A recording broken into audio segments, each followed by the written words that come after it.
ಹೊಸಪೇಟೆಯ ಶ್ರೀ ಸಣ್ಣಕ್ಕಿ ವೀರಭದ್ರೇಶ್ವರ ಸ್ವಾಮಿಯ ರಥೋತ್ಸವ ಅದ್ದೂರಿಯಾಗಿ ಜರುಗಿದೆ. ಸಾವಿರಾರು ಭಕ್ತರ ಸಮ್ಮುಖದಲ್ಲಿ ಸಣ್ಣಕ್ಕಿ ವೀರಭದ್ರೇಶ್ವರ ದೇವಾಲಯದ ರಥೋತ್ಸವ ನಡೆಯಿತು. ಇನ್ನು ಅಗ್ನಿಕುಂಡದಲ್ಲಿ 5 ಭಕ್ತರು ರಥಕ್ಕೆ ಹೂವು ಹಣ್ಣು ಎಸೆದ್ರು. ಈ ವೇಳೆ ಪೊಲೀಸರ ಬಿಗಿ ಬಂದೋಬಸ್ತ್ ಕೂಡ ವಹಿಸಲಾಗಿತ್ತು.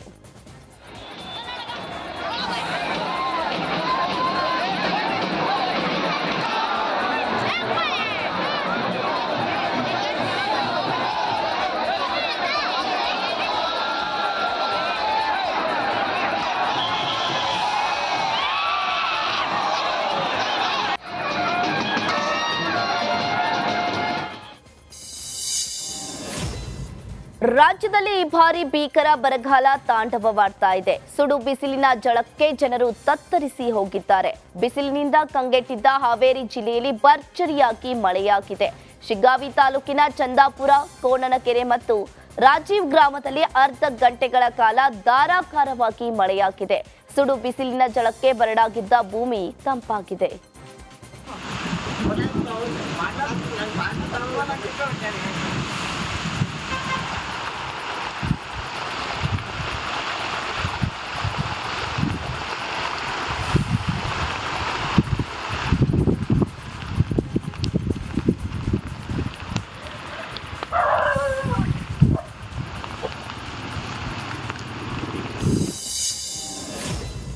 ಯುಗಾದಿ ಹಬ್ಬದ ಹಿನ್ನೆಲೆ ತುಮಕೂರು ಎಸ್ಪಿ ಅಶೋಕ್ ಕೆವಿ ನೇತೃತ್ವದಲ್ಲಿ ಭರ್ಜರಿಯಾಗಿ ಕಾರ್ಯಾಚರಣೆಯನ್ನ ನಡೆಸಲಾಗಿದೆ.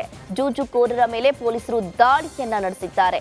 ತುಮಕೂರು ಜಿಲ್ಲೆಯಲ್ಲಿ ಒಂದೇ ದಿನ ಬರೋಬ್ಬರಿ 53 ಪ್ರಕರಣ ಕೂಡ ದಾಖಲಾಗಿದೆ. ಒಟ್ಟು 291 ಜನರನ್ನ ಬಂಧಿಸಿದ ಪೊಲೀಸರು 3,21,853 ರೂಪಾಯಿಯನ್ನ ವಶಕ್ಕೆ ಪಡೆದುಕೊಂಡಿದ್ದಾರೆ.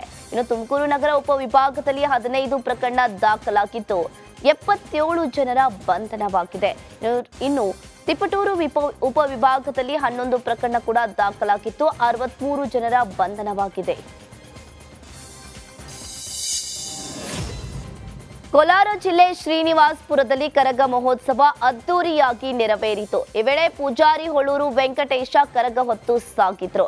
ಯುಗಾದಿ ಹಬ್ಬದ ಜೊತೆಗೆ ಕರಗ ಮಹೋತ್ಸವ ವಿಜೃಂಭಣೆಯಿಂದ ನಡೆಯಿತು. ಇನ್ನು ಪಟ್ಟಣದ ಪ್ರಮುಖ ಬೀದಿಗಳಲ್ಲಿ ವಿದ್ಯುತ್ ಅಲಂಕಾರ ಕೂಡ ಮಾಡಲಾಗಿತ್ತು.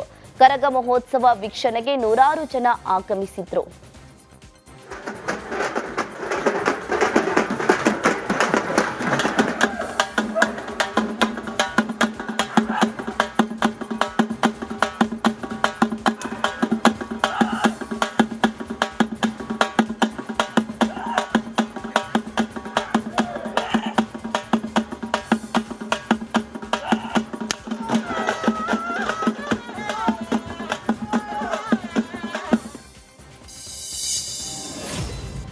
ಕೋಲಾರ ತಾಲೂಕಿನ ಕೊರಗಂಡಹಳ್ಳಿಯಲ್ಲಿ ಯುಗಾದಿ ಸ್ಪೆಷಲ್ ತೊಡಕಿನ ಸಂಭ್ರಮ ಕೂಡ ಮನೆ ಮಾಡಿತ್ತು. ಯುವತಿಯರು ಡಿಜೆ ಹಾಡಿಗೆ ಕುಣಿದು ಕುಪ್ಪಳಿಸಿದ್ರು.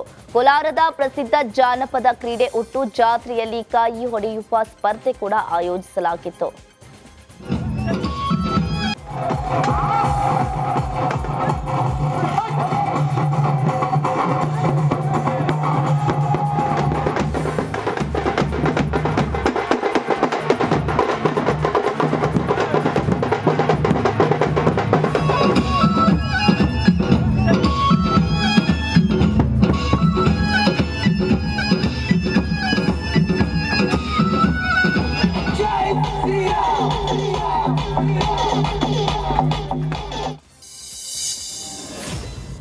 ಕೊಡಗು ಜಿಲ್ಲೆಯ ಪೊನ್ನಂಪೇಟೆಯ ಹರಿಹರ ಗ್ರಾಮದಲ್ಲಿ ಮತ್ತೆ ಹುಲಿ ಪ್ರತ್ಯಕ್ಷವಾಗಿದೆ. ಹರಿಹರ ಗ್ರಾಮದಲ್ಲಿ ಬೆಳಗ್ಗೆ 8:15 ಗಂಟೆಗೆ ಮೊದಲ ಬಾರಿಗೆ ಪ್ರತ್ಯಕ್ಷವಾಗಿದ್ದ ಹುಲಿ ಮಧ್ಯಾಹ್ನ 2:30ಕ್ಕೆ ಮತ್ತೆ ಸುಬ್ರಹ್ಮಣ್ಯ ದೇವಾಲಯದ ಬಳಿ ಕೆರೆ ಬಳಿ ಕಾಣಿಸಿಕೊಂಡಿದೆ.